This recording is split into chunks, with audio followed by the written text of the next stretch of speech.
Bismillahirrahmanirrahim. Assalamualaikum warahmatullahi wabarakatuh dan selamat sejahtera. Okey, pada minggu ini kita sambung balik topik iaitu bijak urus wang. Kita masih lagi topik wang. Okey, kita hari ini masuk dalam subtopik dia iaitu bijak urus wang. Okey, mari kita tengok contoh buku teks awak pada muka surat 118 Muka surat 118. Okey. Kita tengok contoh yang pertama diberi. Okey, di situasi di situ terdapat dua orang lah, iaitu Zali. Kita tengok Zali dan juga ibunya. Okey, kita tengok apa perbualan kat situ. Okey, Zali cakap, cantiknya set catur ini, satu hari nanti saya ingin membelinya. Okey, lepas tu ibu dia jawab, Zali, kamu perlu berjimat, simpan lebih dan kurangkan belanja. Okey, harga catur tu ialah RM135. Okey, jadi untuk itu Zali berhajat, untuk situasi ini Zali berhajat untuk beli set catur. Jadi Zali ni macam biasalah, dia mungkin seorang pelajar. Dia seorang pelajar, murid macam kamu semua. Jadi dia tak ada pendapatan lah. Okey, pendapatan dia hanyalah bergantung pada wang saku harian dia sehari-hari. Okey, jadi untuk itu Zali perlu membuat bajet harian. Apa maksud bajet? Bajet tu ialah nama lain dia belanjawan. Contohnya kita kena bajet tu ialah macam kita hendak membeli satu benda, jadi kita kena rancang dulu perancangan perbelanjaan kita. Kita kena rancang macam mana kita nak mendapatkan wang daripada hasil pendapatan kita ataupun punca pendapatan kita untuk mendapatkan suatu perkara tu. Okey. Kat sini ada beberapa jenis bajet. Kalau kita tengok, pertama sekali ialah bajet harian. Kedua ialah bajet mingguan. Ketiga ialah bajet simpanan bulanan. Okey, kita tengok bajet harian dia dulu. Okey, kalau tengok contoh kat sini, pada hari Isnin, okey, ini sekolah dekat Kuala Lumpur lah. Dia sekolah pada hari Isnin, Selasa, Rabu, Khamis dan Jumaat. Okey, setiap pada hari persekolahan, dia akan mendapat wang saku. Maknanya wang saku ni wang belanja hari-harian lah. Sebanyak RM4. Lepas tu ibu beri tambahan lah. Ibu beri dia tambahan RM2. Jadi sekarang dia ada RM6. Jadi daripada RM6 ni, okey, benda tu awak tengok dulu kolom ni. Kolom pertama ni hari. Kolom kedua, dapat wang, daripada mana punca wang dia. Yang ketiga, berapa banyak disimpan. Yang keempat ialah berapa banyak yang dia belanja. Okey, jadi kat sini apabila kita tolak wang yang didapat tolak dengan belanja, dapatlah jumlah yang disimpan. Okey, saya cuba ulang balik semula. Wang yang didapat tolak dengan yang dia belanja, dapatlah jumlah yang disimpan. Okey, cikgu tulis kat sini. Cara pengkiraan dia ialah, formula pengkiraan dia sini ialah wang dapat wang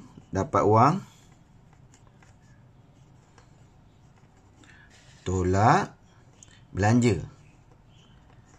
Dapatlah perbezaan dia itu ialah simpan. Dia simpan berapa. Okey, tengok pada hari Isnin. Pada hari Isnin, Zali mendapat wang saku sebanyak RM4 dan ibunya beri tambahan RM2. Jadi dia beli daripada duit yang dia dapat tu, dia beli nasi lemak RM1.20. Dia beli buku tulis RM1. Jadi kalau kita tengok perbelanjaan di sini ialah RM3. Ni dapat tambahkan RM2.20.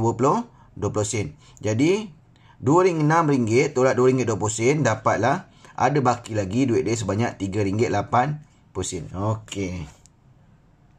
Kita tunjukkan pengiraan dia.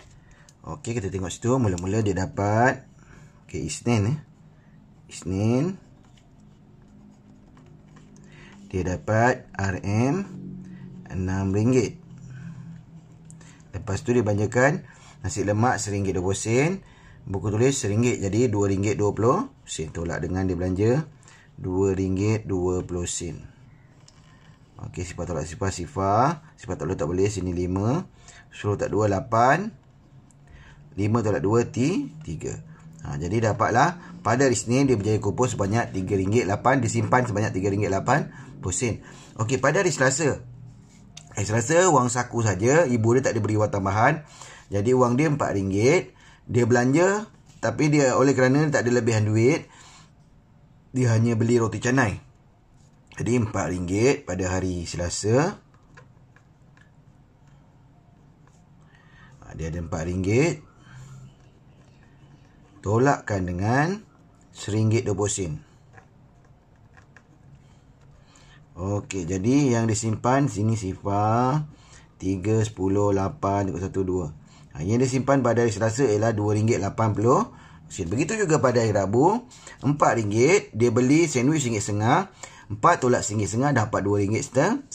Pada hari Khamis, abang dia dapat wang saku dia sehari sama RM4. Dan abang dia beri wang tambahan sebanyak RM1. Jadi dia ada lebihan duit sebanyak RM8. Jadi dia belanja, dia makan banyak sikit lah, dia banyak duit, dia beli mi sup RM3. Dia beri alat tulis RM1.50. Jadi kalau kita kirakan kat sini, kita kira kat sini, pada hari Khamis, okey, duit dia ada RM8. Dia belanjakan RM3 tambah RM4.50, jadi dia belanja sebanyak RM4.50 atau RM4.50. Tolakkan sifar ni 7, 10 tak 5, 5, 7 tak 4, 3. Jadi dia ada lebihan duit, dia simpan sebanyak RM3.50. Pada hari Jumaat, wang saku dia tak ada wang tambahan. Okey, lepas tu dia ada lebihan RM1.50. Dia belanja karipap dan juga derma. Jumaat kan untuk menderma, jadi semua sekali perbelanjaan dia adalah sebanyak RM2.50. Kalau campur ni sifar 8, 7, 15, RM2.50. RM2.50 tolakkan dengan RM4, dapatlah RM1.50. Okey, jadi berapa simpanan dia pada minggu tu ialah sebanyak RM14.10. Segala perbelanjaan dia ialah sebanyak RM11.90 dan dia dapat pada minggu tu dapat sebanyak RM26. Okey. Kalau nak sekira secara langsam pun boleh. Jadi yang minggu tu, minggu 1, okey, dia dapat duit sebanyak RM26.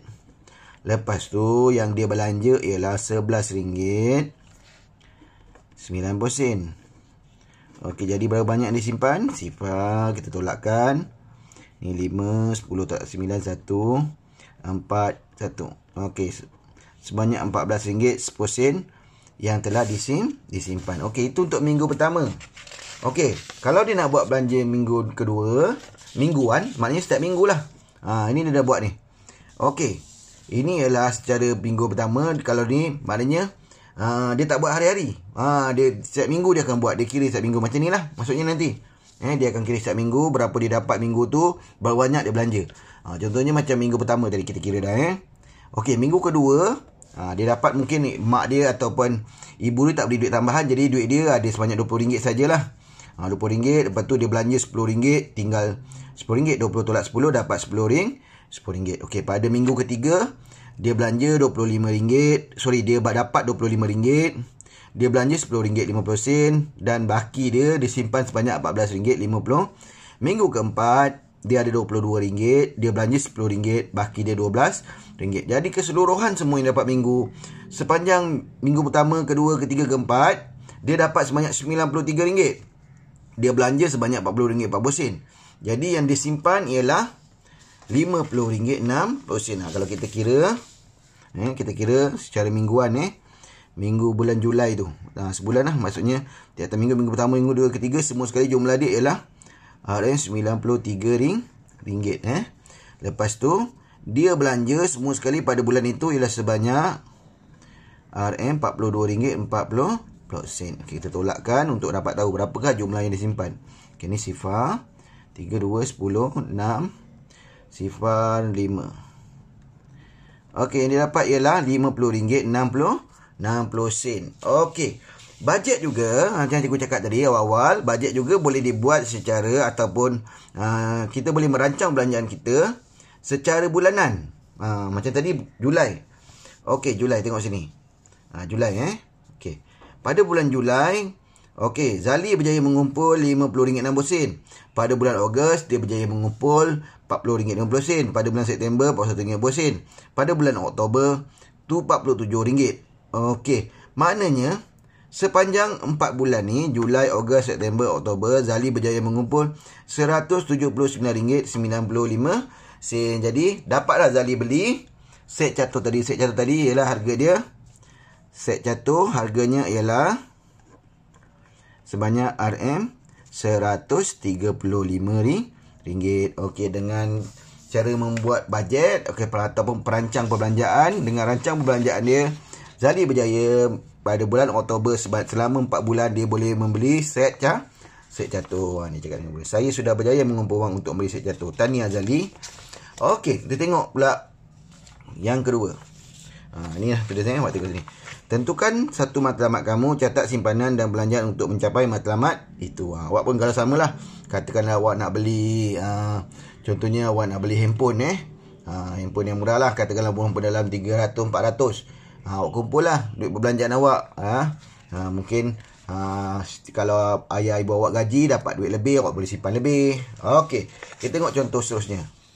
Kita tengok kepentingan simpan dan perbelanjaan.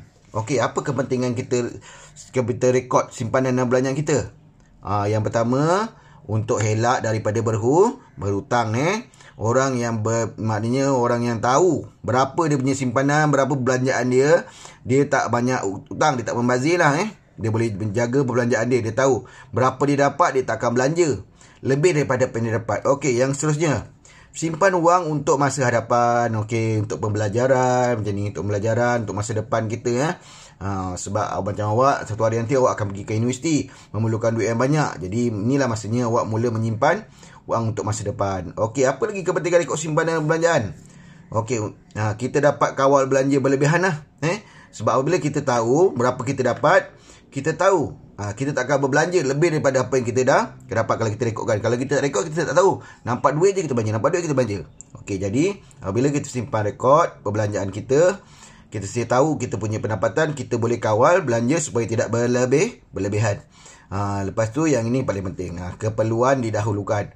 Maksudnya kita belanja jangan ikut kemahuan tetapi ikut keperluan. Terutama macam zaman sekarang lah. Sekarang zaman COVID ni, ramai orang kena buang kerja dan masa depan tak menentu. Jadi kita perlulah membeli ikut keperluan. Jadi itulah kepentingan rekod simpanan dan perbelanjaan. Okey, yang ketiga tengok. Ada lagi, so bagaimanakah kamu menyimpan wang? Okey, cara menyimpan wang. Okey, ada orang tu dia cakap apa? Saya menabung wang saku. Macam awak menabung wang saku lah paling mudah. Jadi awak tak perlu susahlah, sediakan tabung dan awak masukkan hari-hari dalam tabung. Okey, ini cara simpan duit lah. Zaman sekarang ni. Yang pertama, dia buka tabung. Yang kedua, buka SSPN, sijil simpanan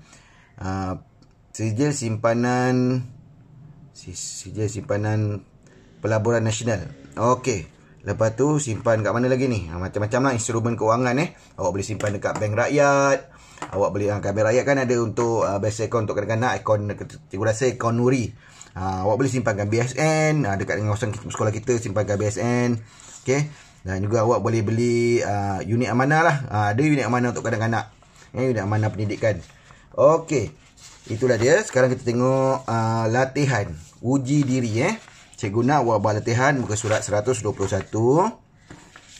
Okey, kita tengok ada 3 soalan kat situ. Yang pertama, okey, kita tengok soalan pertama. Kal ingin membeli bekas alat tulis berharga RM12. Okey, ini bajet Kal macam kita belajar tadi. Okey, adakah jumlah perbelanjaan Kal sama dengan jumlah pendapatan? Okey, awak tengok sini. Ini pendapatan dia. Ini pendapatan dia. Ini perbelanjaan dia. Awak kira lah ni nanti jumlah. Jumlah tu maksudnya kena tambah. Awak tengok, adakah sama dengan jumlah pendapatannya? Okey, kalau sama maksudnya, maksudnya dia tak boleh belilah kan. Dapat wang, katakan dia dapat RM10. Dia belanja RM10. Tak adalah kosong duit dia. Jadi, kita tengok sini. Soalan B, adakah Kal dapat membeli bekas alat tulis? Kalau ada lebih, kalau macam kita kira tadi, dia dapat, lepas tu dia belanja dia dapat banyak, belanja lagi sikit, ada lebihan, lebih RM12 atau sama dengan RM12, barulah dia boleh beli alat tulis. Okey, jadi awak kira nanti. Awak kira adakah ni lagi banyak ataupun belanja lagi banyak. Kalau belanja lagi banyak memang pastilah dia takkan boleh beli. Kau tengok berapa banyak dapat yang dia dapat wang dengan berapa banyak belanja, awak tolakkan. Kira jumlah, lepas tu awak tolakkan dengan pembelanja dia. Okey, tu nyatakan dua kepentingan merekod wang simpanan dan belanjaan. Tadi ada kan nota, tengok dengan salin je. Okey, yang ketiga, senaraikan cara untuk menyimpan wang. Macam-macam lah. Awak boleh, kalau boleh awak senaraikan 3 lah. 3 cukup lah. 3 cara. Okey. Pertama tadilah menabung, buka akaun simpanan di bank. Yang ketiga awak fikir sendiri. Okey, sekian saja daripada cikgu. Yang untuk soalan ketiga ni awak boleh search dekat internet. Okey, sekian saja daripada cikgu. Assalamualaikum warahmatullahi wabarakatuh.